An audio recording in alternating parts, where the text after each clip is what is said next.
Hello hello hello दोस्तों, आप सभी का स्वागत है समसामयिक घटना चक्र के ऑनलाइन प्लेटफॉर्म पर। आज अपने इस वीडियो में बात करेंगे 21 मई 2025 के महत्वपूर्ण करंट अफेयर जो विभिन्न पत्र पत्रिकाओं में आपकी परीक्षा के दृष्टिकोण से इंपॉर्टेंट। आइए बात करते हैं यहाँ पर अपने करंट अफेयर पर, जो डेली न्यूज़पेपर बेस्ड होता है और डेली शाम को 7:30 इसका वीडियो आपको मिल जाता है। पीडीएफ प्राप्त करने के लिए आप हमारा पैकेज ज्वाइन कर सकते हैं और इस क्लास की पीडीएफ प्राप्त करने के लिए आप हमारा पैकेज ज्वाइन कर सकते हैं, जिस पैकेज में आपको क्या क्या चीजें मिलती है सारी डिटेल यहाँ पर लिखी हुई है। ये पैकेज देखा जाए तो सिर्फ 25 रुपए में आप इस पैकेज को ज्वाइन कर सकते हैं। ठीक है, सिर्फ 25 रुपए में ज्वाइन कर सकते हैं। और इसमें क्या क्या चीजें मिलती हैं, डेली आपको वीडियो क्लास मिल जाता है, डेली क्लास की पीपीटी जो चित्रात्मक पीडीएफ होती है, पीपीटी होती है, वो प्रोवाइड कर दी जाती है। साथ ही साथ प्रिंट फ्रेंडली पीडीएफ हिंदी और इंग्लिश दोनों भाषाओं में दी जाती है। 10 एमसीक्यू का बाइलिंगुअल टेस्ट होता है। ठीक है, और यहाँ पर हिंदी और इंग्लिश दोनों भाषाओं में मासिक पीडीएफ आपको प्रोवाइड कर दी जाती है। करंट अफेयर का एक फुल टेस्ट होता है महीने के एंड में। साथ ही साथ जो बिहार स्पेशल और यूपी स्पेशल की कक्षाएं इस टाइम चल रही हैं, उन सब की क्लास पीडीएफ भी आपको इसी पैकेज में मिल जाएगा। ठीक है, तो आप इस पैकेज को ज्वाइन कर सकते हैं। ज्वाइन कैसे करेंगे, आप इस वीडियो के कमेंट बॉक्स में चेक करिएगा पिन कमेंट, और पिन कमेंट में ही लिंक दिया हुआ है इस पैकेज को ज्वाइन करने का। साथ ही साथ फरवरी से लेके अब तक के जितने भी पैकेज बने हुए हैं, मासिक पैकेज होता है, मासिक पैकेज का सारा लिंक नीचे दिया हुआ है। पिन कमेंट चेक करिए, वहीं पर आपको मिल जाएगा। और उसी में एक हेल्पलाइन नंबर भी दिया हुआ है पिन कमेंट में। जब आप ज्वाइन कर ले, ज्वाइन करने के बाद हेल्पलाइन नंबर पे आप कॉल कर सकते हैं। उसके बाद आपको व्हाट्सएप कम्युनिटी में ऐड कर दिया जाएगा, जहां से आप पीडीएफ को प्राप्त कर सकते हैं। चलिए स्टार्ट करते हैं। सबसे पहले देखते हैं अंतरराष्ट्रीय चाय दिवस के बारे में। अंतरराष्ट्रीय चाय दिवस के बारे में चर्चा करते हैं। आइए देखते हैं। यहां पर देखा जाए तो भारत की सिफारिश पर, ठीक है, भारत की सिफारिश पर 21 मई को विश्व स्तर पर अंतरराष्ट्रीय चाय दिवस मनाया जाता है। अंतरराष्ट्रीय चाय दिवस का उद्देश्य जो है, यह चाय उत्पादकों और चाय श्रमिकों की स्थिति को सुधारने का प्रयास करना है। यहां पर देखा जाए हर साल 21 मई का जो दिन होता है, 21 मई का दिन, इसको अंतरराष्ट्रीय चाय दिवस के रूप में सेलिब्रेट किया जाता है। भारत में जानते ही हैं, लोग आपस में बात करना होता तो क्या कहते हैं, ये नहीं कहते चलो बात करते हैं, कहते चलो चाय पीते हैं। ठीक है, तो चाय का महत्व भारत में वैसे भी ज्यादा है। और यहां पर देखा जाए जो इस बार का थीम है, थीम क्या है, T for better lives. T for better lives, यह है थीम। थीम याद रखिएगा, विश्व चाय दिवस का थीम क्या है। ठीक है, टी फॉर बेटर लाइव्स इस बार का थीम है।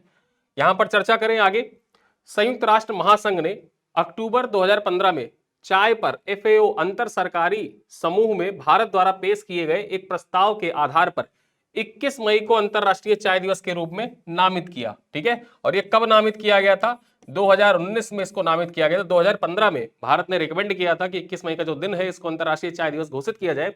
और 2019 में देखा जाए तो यहां पर एफएओ की जो संयुक्त राष्ट्र महासभा के द्वारा देखा जाए, एफएओ में भारत के द्वारा पेश किए गए प्रस्ताव के आधार पर 2019 में 21 मई का दिन नामित किया गया। पहली बार सन 2020 में, ठीक, 2020 में पहली बार 21 मई को अंतरराष्ट्रीय चाय दिवस मनाया गया। उससे पहले देखा जाए तो उससे पहले 15 दिसंबर का दिन होता था। ठीक, उससे पहले 15 दिसंबर का दिन जो होता था, उसको चाय दिवस के रूप में मनाया जाता था। तो 2019 से पहले 15 दिसंबर को चाय उत्पादक देशों जैसे Bangladesh, Sri Lanka, Nepal, Vietnam, Indonesia, Kenya, Malawi, Malaysia, Uganda, Bharat, Tanzania के अंतरराष्ट्रीय चाय दिवस के रूप में मनाया जाता था। ठीक है, तो ये पॉइंट आपके परीक्षा के दृष्टिकोण से इंपॉर्टेंट हो जाता है कि पहले जो देखा जाए तो अंतरराष्ट्रीय चाय दिवस जो होता था, ये कब मनाया जाता था, 15 दिसंबर को मनाया जाता था। लेकिन 2020 से देखा जाए तो 2020 से जो 2019 में प्रस्ताव अपनाए जाने के बाद से 2020 से लगातार 21 मई को हर साल अंतरराष्ट्रीय चाय दिवस मनाया जाता है। चलिए अगली खबर पर चर्चा करें, दिवस से संबंधित है, राष्ट्रीय आतंकवाद विरोधी दिवस, नेशनल एंटी टेररिज्म डे। चर्चा कर लेते हैं। यहां पर भारत में हर साल 21 मई का जो दिन होता है, इसको राष्ट्रीय आतंकवाद विरोधी दिवस के रूप में मनाया जाता है। ठीक है, देखा जाए तो यह दिन पूर्व प्रधानमंत्री श्री राजीव गांधी की पुण्यतिथि के रूप में समर्पित है, जिनका 21 मई 1991 को तमिलनाडु के श्री पेरम्बदूर में लिबरेशन टाइगर्स ऑफ तमिल इलम, जिसको आप लिट्टे के नाम से जानते थे, ठीक है, कि एक आत्मघाती हमले में इनका निधन हो गया था।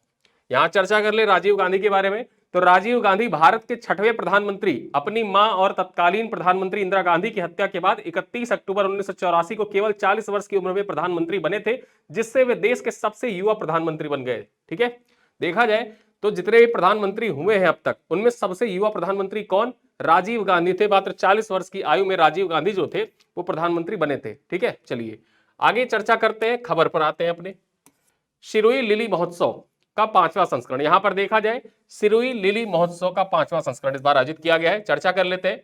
मणिपुर में राज्य स्तरीय सिरोही लिली महोत्सव 2025 का 5वां संस्करण 20 मई से मणिपुर के उखरूल जिले में शुरू हुआ। ठीक है, मणिपुर में स्टार्ट हुआ। परीक्षा से डायरेक्टली पूछ सकते हैं, पूछा भी गया है। पीवाईक्यू आप उठाकर देखेंगे, सिरोही लिली महोत्सव के बारे में पूछा जा चुका है। ठीक है, बहुत से ऐसे महोत्सव होते हैं जो राज्य स्तरीय महोत्सव होते हैं, उससे संबंधित सवाल मैच करने के लिए पूछ सकता है।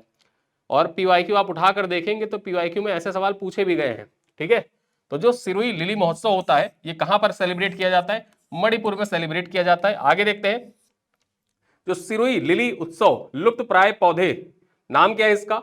लिलियम मैकलिनिया। पौधे का नाम याद रखिएगा, फूल की एक प्रजाति है लिलियम मैकलिनिया। इसको प्रदर्शित करने के और बढ़ावा देने के लिए सिरोही लिली महोत्सव मनाया जाता है। लिली आप जानते ही है, पौधा होता है, फूल होता है, तो उसी से संबंधित है। लिलियम मैकलिनियम एक फूल का पौधा है, उसी को प्रदर्शित किया जाता है। चर्चा कर ले, इस फूल की प्रजाति केवल मणिपुर में ही पाई जाती है, इंडिजिनस प्रजाति है ये मणिपुर की। ठीक है, तो यहाँ पर ये जो सिरोही लिली है ये कहाँ पर पाई जाती? ये मणिपुर में पाई जाती है और यहीं पर सिरोही लिली महोत्सव मनाया जाता है। आगे चर्चा कर ले, सिरोही गांव के हेरिटेज ग्राउंड में आयोजित 5 दिवसीय महोत्सव का उद्घाटन मणिपुर के राज्यपाल अजय कुमार भल्ला के द्वारा किया गया। यहाँ पर देखा जाए तो मणिपुर के राज्यपाल कौन? अजय कुमार भल्ला। ठीक है, अजय कुमार भल्ला जो है ये मणिपुर के राज्यपाल हैं। चलिए अगली खबर पर चर्चा करें। कुशोक बकुल रिनपोछे की प्रतिमा का अनावरण किया गया है। बकुल रिनपोछे का नाम आपने सुना होगा, तो कुशोक बकुल रिनपोछे जो है इनके प्रतिमा का अनावरण किया गया। कहां पर? लेह में किया गया है। किसके द्वारा किया गया है? तो संसदीय कार्य एवं अल्पसंख्यक मामलों के केंद्रीय मंत्री किरेन रिजिजू द्वारा 19 मई को लेह में शरदा झीली पार्क में 19वें जालसरास कुलशोक बकुल रिनपोछे की प्रतिमा का अनावरण किया गया है। ठीक है, परीक्षाओं से पूछे कि हाल ही में बकुल रिनपोछे की प्रतिमा का अनावरण कहां पर किया गया है? तो लेह में किया गया है। कहां पर? लेह में किया गया है। ठीक है, आगे चर्चा कर ले। बकुल रिनपोछे लद्दाख के प्रमुख सांस्कृतिक, धार्मिक और राजनीतिक नेता तथा संप्रेषक भी थे। उन्होंने, ठीक है, उन्हें मंगोलिया के राजदूत के रूप में 2 बार सेवा प्रदान की। मतलब जो बकुल रिनपोछे थे इन्होंने मंगोलिया के राजदूत के रूप में 2 बार सेवा प्रदान की है।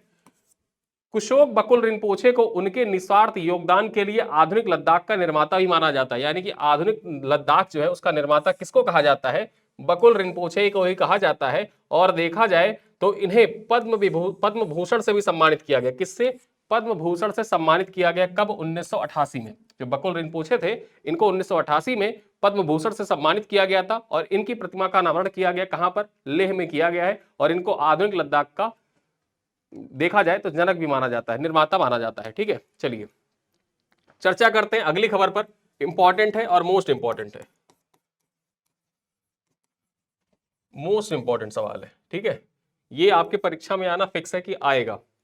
चर्चा करें यहां पर अंतरराष्ट्रीय बुकर पुरस्कार के बारे में। ठीक है, भारतीय लेखिका, वकील और कार्यकर्ता बानू मुश्ताक ने लघु कथा संकलन हार्ट लैम्प के लिए अंतरराष्ट्रीय बुकर पुरस्कार जीतकर इतिहास रच दिया है। कन्नड़ भाषा में लिखी गई यह किताब है जिसे यह प्रतिष्ठित पुरस्कार हासिल किया। यानी कि कन्नड़ भाषा में लिखी गई यह पहली किताब है। ठीक है, कन्नड़ भाषा में लिखी गई यह पहली किताब है जिसे बुकर पुरस्कार प्रदान किया गया है। किसे दिया गया है ये आप जाने रहिए। तो किसको प्रदान किया गया है? बानू मुश्ताक को प्रदान किया गया है। ठीक है, बानू मुश्ताक को दिया गया है। किताब का नाम क्या है? Heart lamp. हार्ट लैम्प किताब को दिया गया। ये हार्ट लैम्प किताब किस भाषा में लिखी गई है? तो ये कन्नड़ भाषा में लिखी गई है और कन्नड़ भाषा में ये पुरस्कार पाने वाली पहली किताब है। इसी वजह से ये नाम आपकी परीक्षा के दृष्टिकोण से मोस्ट इंपॉर्टेंट हो जाता है। ये आपकी परीक्षा में जरूर ही पूछा जाएगा। ठीक है, इसको आप डबल स्टार करके रखिएगा, एग्जाम में जरूर पूछा जाएगा। चलिए आगे देखते हैं। हार्ट लैम्प की कहानियों का अंग्रेजी में अनुवाद दीपा भारती ने किया। यहां भारती होगा, दीपा भारती ने किया है। 1990 से 2023 के बीच जो बानू मुश्ताक है इनके द्वारा लिखी 12 लघु कथाओं वाली किताब हार्ट लैम्प में दक्षिण भारत में मुस्लिम महिलाओं की मुश्किलों को बहुत मार्मिक चित्रण किया गया। जो मुस्लिम महिलाएं दक्षिण भारत की उनका मार्मिक चित्रण किया गया है इस किताब में जो हार्ट लैम्प है। और इसको अंतरराष्ट्रीय बुकर पुरस्कार से सम्मानित किया गया इस बार। ठीक है, तो ये आपकी परीक्षा के लिए मोस्ट इंपॉर्टेंट है, याद रखिएगा। चलिए आगे बात कर लेते हैं। भारत ने जीता सिर्फ अंडर 19 चैंपियनशिप। जो फुटबॉल का सिर्फ अंडर 19 चैंपियनशिप था ये किसने जीत लिया है? भारत ने जीत लिया है। पराजित किसको किया? बांग्लादेश को पराजित किया है। मैंने आपको बताया था कि इसका आयोजन कहां पर? अरुणाचल प्रदेश में हुआ था। ठीक है, जब ये आयोजित हुआ था, स्टार्ट हुआ था, तभी मैंने आपको पढ़ाया था कि अरुणाचल प्रदेश में इसका आयोजन किया गया। और तब भी मैंने आपको बताया था कि आपके परीक्षा के लिए इंपॉर्टेंट है, क्योंकि पहली बार था, ठीक है, पहली बार था कि पहली बार इसका आयोजन कहां पर किया गया था, अरुणाचल प्रदेश में किया गया था, इस वजह से इंपॉर्टेंट था। किसको पराजित किया है, तो यहां पर देखा जाए बांग्लादेश को पराजित किया है, भारत ने जीता है। ठीक है, यहां पर चर्चा कर ले, भारत ने सिर्फ अंडर 19 चैंपियनशिप का खिताब जीत लिया है। 18 मई को खेले गए या फाइनल में भारत ने बांग्लादेश को पेनाल्टी शूटआउट में 4-3 से पराजित किया। पेनाल्टी शूटआउट हुआ, पहले पहले जब मुकाबला खेला जा रहा था तो 1-1 की बराबरी थी, फिर पेनाल्टी शूटआउट हुआ और पेनाल्टी शूटआउट में भारत ने देखा जाए तो बांग्लादेश को 4-3 से पराजित किया। यह भारत का दूसरा सिर्फ अंडर 19 खिताब है, पहला खिताब भारत ने 2023 में जीता था। ठीक है, तो पहला खिताब जो जीता था अंडर 19 का, सिर्फ अंडर 19, वो कब जीता था, 2023 में जीता था। और 2025 में जो अंडर 19 सिर्फ अंडर 19 चैंपियनशिप हुआ, वो भारत ने पुनः जीत लिया है। ठीक है, आयोजन कहां किया गया था, अरुणाचल प्रदेश में किया गया था। किसको पराजित किया है, बांग्लादेश को पराजित किया है, पेनाल्टी शूटआउट में हराया है। ठीक है, और पहला खिताब कब जीता था, 2023 में। इस बार का कौन सा खिताब है, दूसरा खिताब है। चलो आगे बात कर लें, परमाणु ऊर्जा आयोग के पूर्व अध्यक्ष डॉक्टर एम.आर. श्रीनिवास का निधन हो गया है। ठीक है, एम.आर. श्रीनिवासन का निधन हो गया है। पॉइंट पर चर्चा कर लेते हैं, क्या खबर है। परमाणु ऊर्जा आयोग के पूर्व अध्यक्ष डॉक्टर एम.आर. श्रीनिवासन का 20 मई को तमिलनाडु के ऊटी में निधन हो गया है। 95 वर्षीय वैज्ञानिक भारत के परमाणु कार्यक्रम में विशिष्ट व्यक्ति थे। उन्हें पद्म विभूषण से भी सम्मानित किया गया था, पद्म विभूषण से भी सम्मानित किया गया था। ठीक है, तो यहां पर इनका नाम इंपॉर्टेंट हो जाता है। कल मैंने आपको विष्णु जयंत नार्लिकर के बारे में बताया था, उनका नाम भी आपके परीक्षा के दृष्टिकोण से इंपॉर्टेंट है और इनका नाम भी परीक्षा के दृष्टिकोण से इंपॉर्टेंट है। दोनों लोग का जो निधन हुआ है वो 20 मई को ही हुआ है। ठीक है, विष्णु जयंत नार्लिकर और एम.आर. श्रीनिवासन, दोनों लोग का निधन हुआ है। भारत ने 2 महान वैज्ञानिक अपने एक ही दिन खोए हैं। चलिए आगे चर्चा कर लेते हैं। Doctor MR. श्रीनिवासन ने डॉक्टर होमी भाभा के साथ मिलकर 1955 में देश के पहले न्यूक्लियर रिसर्च रिएक्टर, नाम क्या था, अप्सरा। ठीक है, भारत का पहला न्यूक्लियर रिसर्च रिएक्टर का नाम क्या था, परीक्षा में आपसे कई बार पूछा जा चुका है, फिर से पूछा जाएगा। अप्सरा के बारे में आप पढ़ के जाइएगा जब परीक्षा में आप जा रहे हो, क्योंकि यहां पर देखा जाए एम.आर. श्रीनिवासन का निधन हुआ है और यहां पर जो भारत का पहला न्यूक्लियर रिसर्च रिएक्टर था उसके निर्माण में इन्होंने अहम भूमिका निभाई थी। इस वजह से स्टैटिक जीके के दृष्टिकोण से अप्सरा आपके परीक्षा के लिए इंपॉर्टेंट हो जाता है। चलिए यहां पर बात करें एम.आर. श्रीनिवासन के बारे में, तो तीनों पद्म अवार्ड से सम्मानित थे एम.आर. श्रीनिवासन। ठीक है, यहां पर देखा जाए तो तीनों पद्म अवार्ड से सम्मानित थे एम.आर. श्रीनिवासन। 1984 में पद्मश्री से सम्मानित किया गया था इनको। कब पद्मश्री से सम्मानित किया गया, 1984 में। 1990 में देखा जाए तो इनको पद्म भूषण प्रदान किया गया और सन 2015 में इनको पद्म विभूषण से सम्मानित किया गया था। यानी कि भारत रत्न छोड़ के अन्य तीनों जो पद्म अवार्ड हैं उनसे सम्मानित किया जा चुका है एम.आर. श्रीनिवासन को। ठीक है, तो आपके परीक्षा के दृष्टिकोण से इनका नाम मोस्ट इंपॉर्टेंट हो जाता है, जाने रहिएगा। जैसा कि आप जानते हैं कि आरओ की परीक्षा जो आपकी होती है उसमें निधन से संबंधित सवाल खूब पूछे जाते हैं और खासकर ऐसे सवाल जिनमें व्यक्ति जिनका निधन हुआ है, जो पद्मश्री से सम्मानित है, पद्म भूषण से सम्मानित है या पद्म विभूषण से सम्मानित है, ऐसे व्यक्तियों को जो निधन हुआ है उसके परीक्षा में बार बार पूछा गया है। ठीक है, तो इंपॉर्टेंट है आपके एग्जाम के लिए। चलिए आगे चर्चा करते हैं। अगली खबर क्या है, डिपो दर्पण, अन्न मित्र और अन्य सहायता ऐप का शुभारंभ किया गया है। यहाँ पर 3 ऐप है, 3 ऐप का शुभारंभ किया गया है। तीनों ऐप के बारे में जान लीजिए, डिपो दर्पण, अन्न मित्र, अन्न सहायता ऐप, ये 3 ऐप है। यहाँ पर देखा जाए जो डिपो दर्पण ऐप है ना, इससे क्या होगा, डिपो दर्पण का मतलब ये है कि जहां पर स्टोर किया जाता है, जो जैसे आप कंट्रोल वगैरह देखते हैं ना, तो कंट्रोल पे जहां अन्न जो होता है स्टोर किया जाता है, वहां की निगरानी करने के लिए डिपो दर्पण ऐप जो है इसको लॉन्च किया गया है। जो अन्न मित्र ऐप है, अन्न मित्र ऐप से क्या होगा, यहाँ पर जिला अधिकारी वगैरह जुड़े होंगे और जो डाटा होता है, डाटा संबंधी जो कार्य होंगे वो अन्न मित्र की सहायता से होंगे। और ये जो अन्न सहायता है, अन्न सहायता में क्या होगा, ये वॉइस, जैसे वॉइस चैट होती है ना, तो वॉइस चैट के जरिए आप आसानी से जहां आपका कंट्रोल है उस कंट्रोल के बारे में, ठीक है, जो कमांड सेंटर है उस कमांड सेंटर से जहां से आप अन्न उठाते हैं, ठीक है, राशन कार्ड पे, उन सब के बारे में डिटेल जानकारी आपको यहाँ अन्न सहायता ऐप के माध्यम से मिल जाएगी। ठीक है, तो बेसिकली निगरानी करने के उद्देश्य से ही ये तीनों ऐप जो है इनको विकसित किया गया है और इनका शुभारंभ किया गया है। चलिए इनके बारे में जान लेते हैं। केंद्रीय उपभोक्ता कार्य, खाद्य एवं सार्वजनिक वितरण मंत्री प्रहलाद जोशी ने 20 मई को नई दिल्ली में डिपो दर्पण, अन्न मित्र और अन्न सहायता ऐप का शुभारंभ किया है। 3 ऐप का शुभारंभ किया है। ये ऐप डिजिटल नवाचार के जरिए देश में खाद्य सुरक्षा को आगे बढ़ाने संबंधी सरकार के उद्देश्य के अनुरूप है नवीनतम प्रौद्योगिकी के जरिए ये ऐप पारदर्शिता एवं जवाबदेही में भी सुविधा प्रदान करेंगे। देखा जाए तो आपके जीएस पेपर 3 जब आप यूपी पीसीएस का मेंस लिखते हैं, यूपी पीसीएस मुख्य परीक्षा, ठीक है, तो वहां पर देखा जाए 20 नंबर का सवाल, ठीक, 20 नंबर का सवाल फिक्स होता है। 20 नंबर का सवाल कैसे? 20 नंबर का एक 8 नंबर में क्वेश्चन और एक 12 नंबर में क्वेश्चन खाद्य सुरक्षा से, खाद्य सुरक्षा से संबंधित सवाल आता ही आता है, ठीक है। अब जब खाद्य सुरक्षा से संबंधित सवाल आ रहा है तो वहां पर खाद्य सुरक्षा के लिए देखा जाए, जब आप पीडीएस को लिखते हैं, पीडीएस के बारे में पूछा जाता है, पीडीएस को आप लिख रहे हैं तो पीडीएस से संबंधित जो नए नवाचार हो रहे हैं या फिर चुनौतियां, जो चुनौतियों से निपटने के लिए लीकेज वगैरह की चुनौतियां लाल फीता स्याही आप सब बताते हैं, परीक्षा में लिखते हैं, उन सब से बचने के लिए चुनौतियों का जो समाधान है, समाधान में जब आप लिख रहे हो तो समाधान में आप डिपो दर्पण, अन्न मित्र और अन्य सहायता ऐप के बारे में जरूर लिखिएगा। आपके मुख्य परीक्षा के लिए ये तीनों ऐप जो है वो बहुत महत्वपूर्ण है और इनसे देखा जाए तो जो पीडीएस सिस्टम है ना, उसमें जो जवाबदेहिता है वो सुनिश्चित करने के उद्देश्य से इसको लागू किया गया है, मतलब लॉन्च किया गया है। चलिए आगे देखते हैं।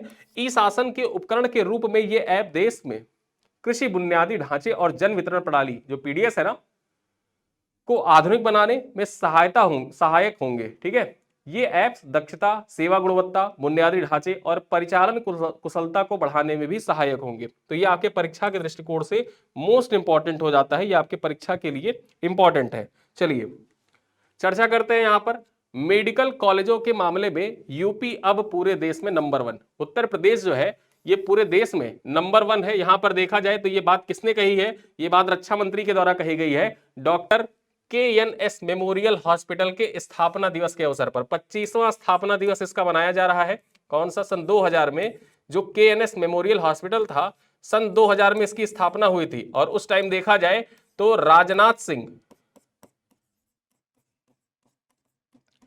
सीएम थे, ठीक है, राजनाथ सिंह सीएम थे। अब 25 सालों बाद,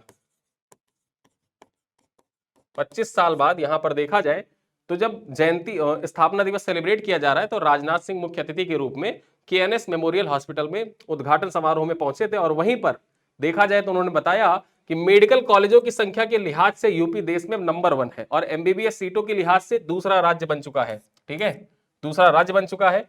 आज यूपी के हर जिले में एक मेडिकल कॉलेज है। पूरे देश में पिछले 10 वर्षों के दौरान हेल्थ केयर इंफ्रास्ट्रक्चर एवं डॉक्टरों की संख्या में खासा सुधार हुआ है। और ये सब पॉइंट आपके किस परीक्षा के दृष्टिकोण से कहां आप इसको मेंशन कर सकते हैं? यूपी पीसीएस मुख्य परीक्षा।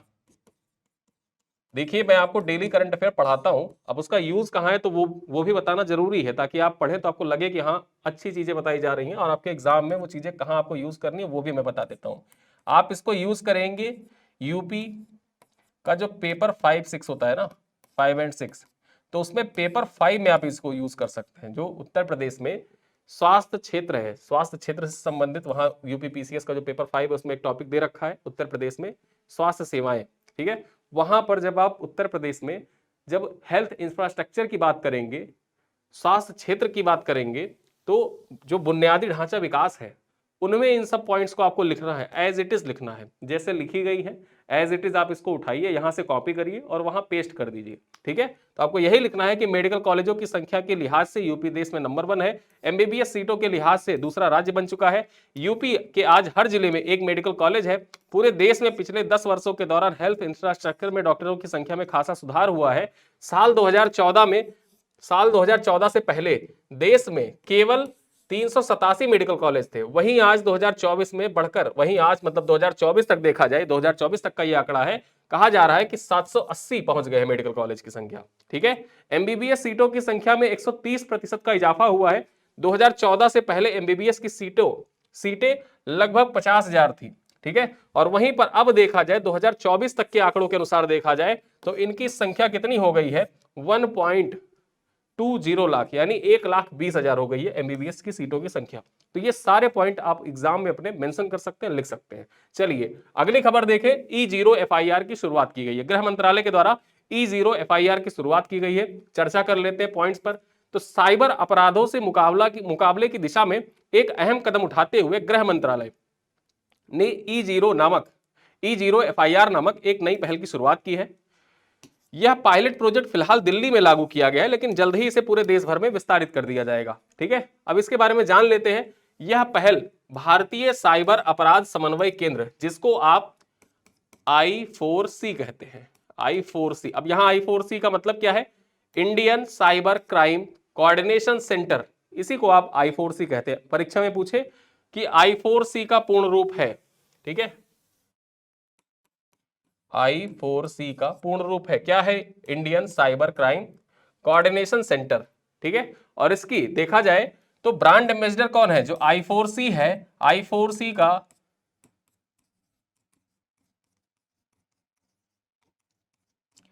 ब्रांड एम्बेसडर किसको बनाया गया है? ठीक है, स्मृति मंधाना नहीं, स्मृति मंधाना नहीं, कौन सी अभी एनिमल मूवी आई थी, मैं हीरोइन का नाम भूल गया।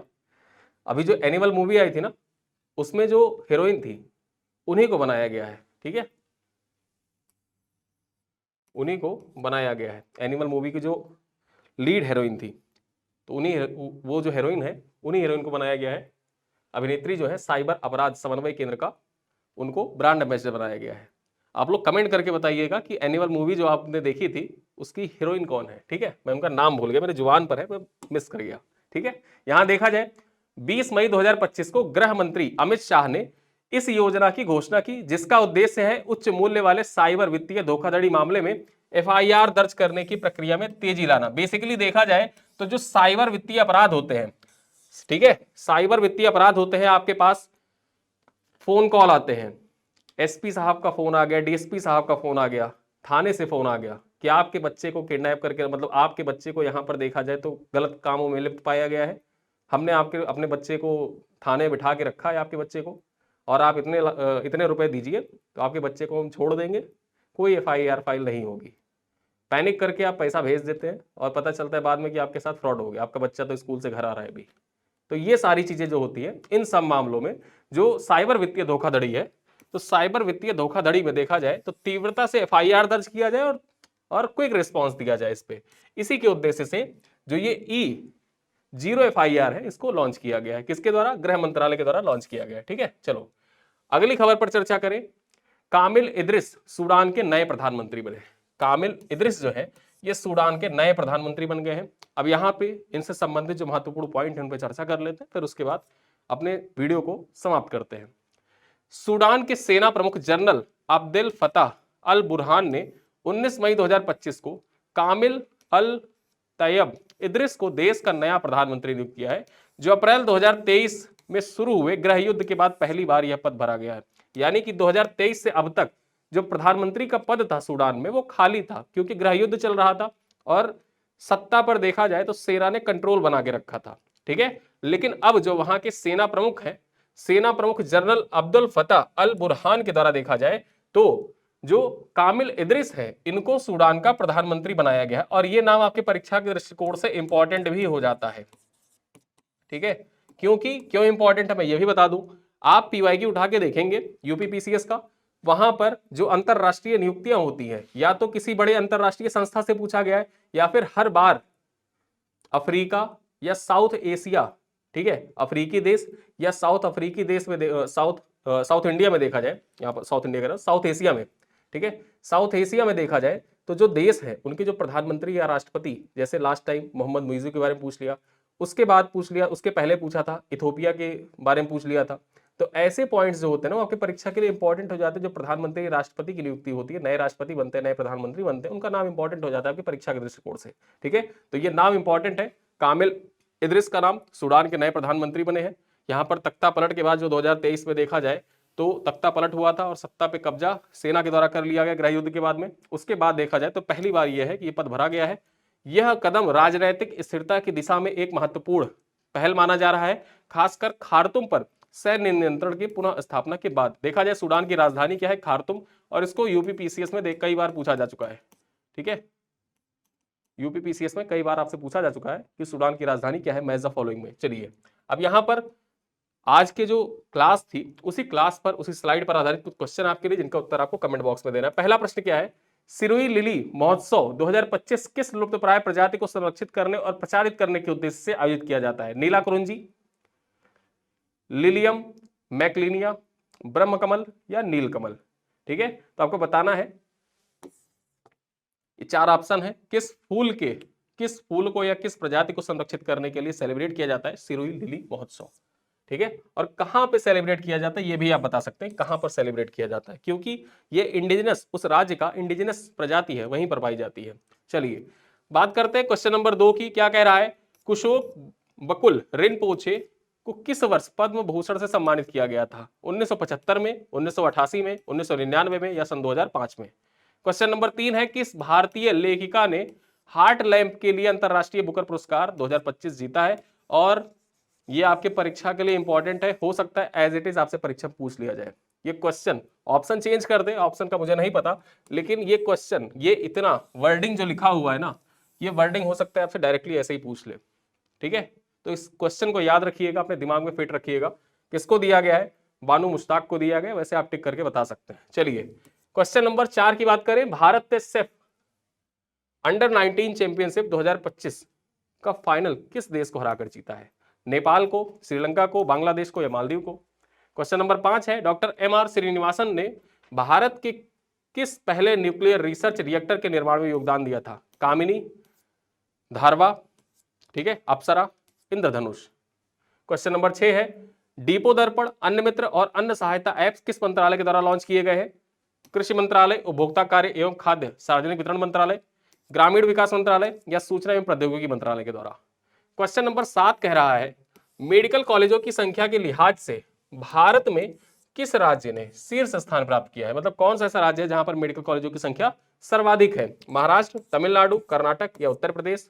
और अंतिम प्रश्न है, क्वेश्चन नंबर 8 है, E0 FIR योजना किस अपराध से संबंधित है? कौन से अपराध से संबंधित है? सड़क दुर्घटना से, आतंकवाद से, साइबर वित्तीय धोखाधड़ी से या तस्करी से?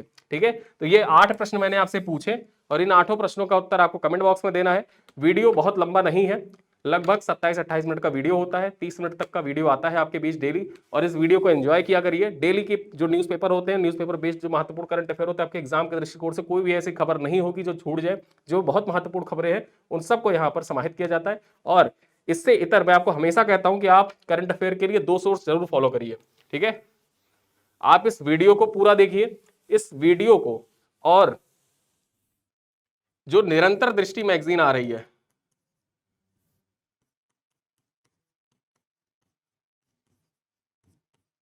निरंतर दृष्टि जो मैगजीन प्रकाशित होती है, और साथ साथ